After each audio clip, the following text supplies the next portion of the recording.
Some styles look good. Some styles look like a bad idea, and those are not always the same thing.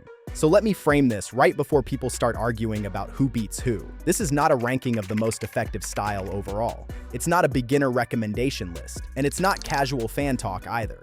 I'm ranking these from the point of view of people who've actually spent time around fighting. To me, 4 things matter here. How fast the style gets your attention, how hard it looks on video, how believable it feels when you watch real footage, and how quickly it looks like the other guy is losing control of the situation.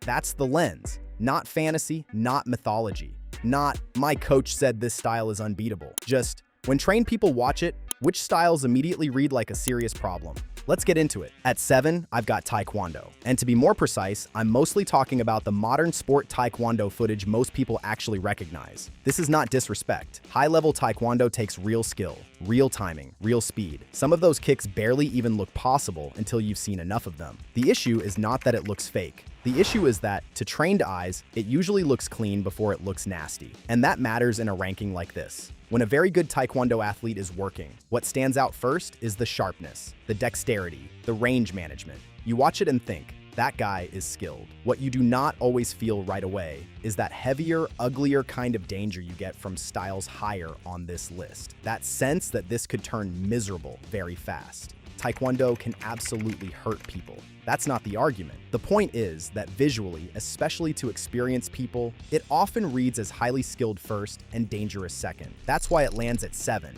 At 6, I've got Krav Maga. This one is hard to place because the idea of Krav Maga sounds serious as hell. No rules, bad situations, dirty tactics, straight to the point. On paper, that image is strong, but this ranking is not about the sales pitch. It's about what people actually see, and this is where Krav Maga loses ground. Good Krav Maga, done by serious people, can look direct and ugly in the right way. No wasted motion, no pretending, just solve the problem and keep moving. But the public footage has hurt the style badly.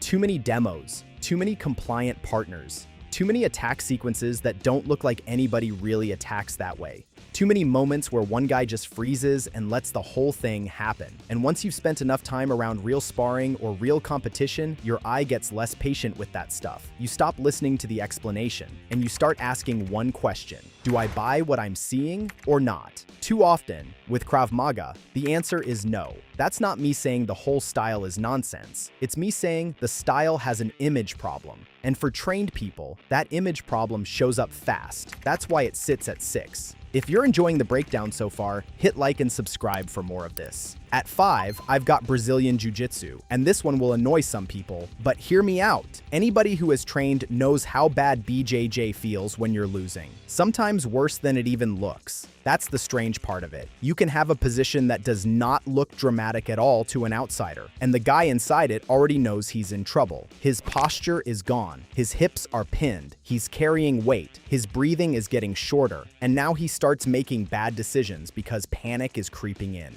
That part is very real. And to trained people, BJJ absolutely has moments that change the tone instantly. The head disappears under the arm, the back gets taken clean, somebody gets flattened out and can't turn back in. If you know the game, you see it immediately. Still, I'm keeping it at 5, not because it isn't serious. It is, very. But on video, even to experienced people, BJJ can sometimes read a half beat slower than styles where the danger looks more instantly violent. A hard throw, a clean punching sequence, a brutal low kick, those register right away. BJJ sometimes builds, and once it builds, it gets ugly. That's why it's here. At 4, I've got Judo.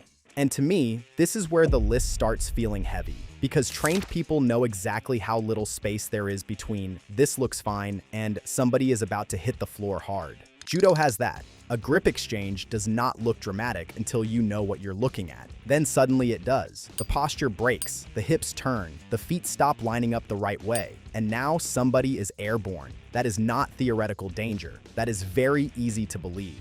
And visually, Judo has something BJJ does not always give you right away.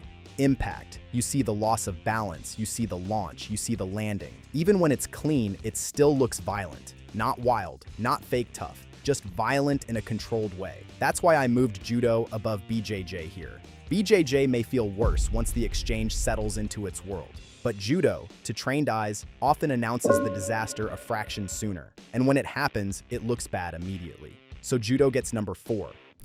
At 3, I've got boxing, and boxing really does not need much help from me here. Experienced fighters respect hands because hands are still one of the quickest ways to ruin an exchange. A real boxer does not look dangerous because he's trying to look dangerous. He looks dangerous because everything is settled. The feet are under him, the eyes are calm, the reactions are clean, nothing feels rushed. And that's usually when bad things start happening. 1 slip, 2 shots.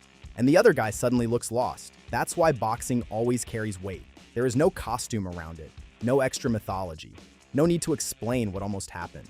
When a boxer starts taking the read away from somebody and touching them clean, everybody watching gets it. And good boxing has a kind of coldness to it that people in the fight world notice immediately. No wasted motion, no panic, no reaching, just timing, position, and punishment.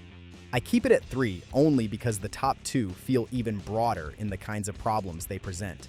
But for pure seriousness on site, boxing is right there. If you want more real fight analysis, hit like and subscribe and stay locked in. At 2, I've got Muay Thai, and Muay Thai looks like work in the worst possible way. That's probably the simplest way to put it. Nothing about it feels easy to deal with. Not the kicks, not the clinch, not the knees, not the elbows. Even basic pad work from serious people tends to look believable in a way a lot of styles don't. And that matters. A lot of styles look dangerous in highlights. Muay Thai looks dangerous when people are just training normally. 1 low kick and the whole stance changes. 1 clean clinch entry, and suddenly, the other guy looks like he's carrying a backpack full of bricks. 1 elbow gets through and the whole tone changes. That's why Muay Thai ranks this high. It isn't just hard-hitting. It looks physically mean from too many positions. Long range, mid-range, clinch, bodywork, attritional damage, and all of it reads on camera. Trained people trust what they're seeing because the footage usually holds up. It doesn't need much explaining. Muay Thai has that rare combination of looking brutal, looking honest, and looking repeatable. That's enough for number 2.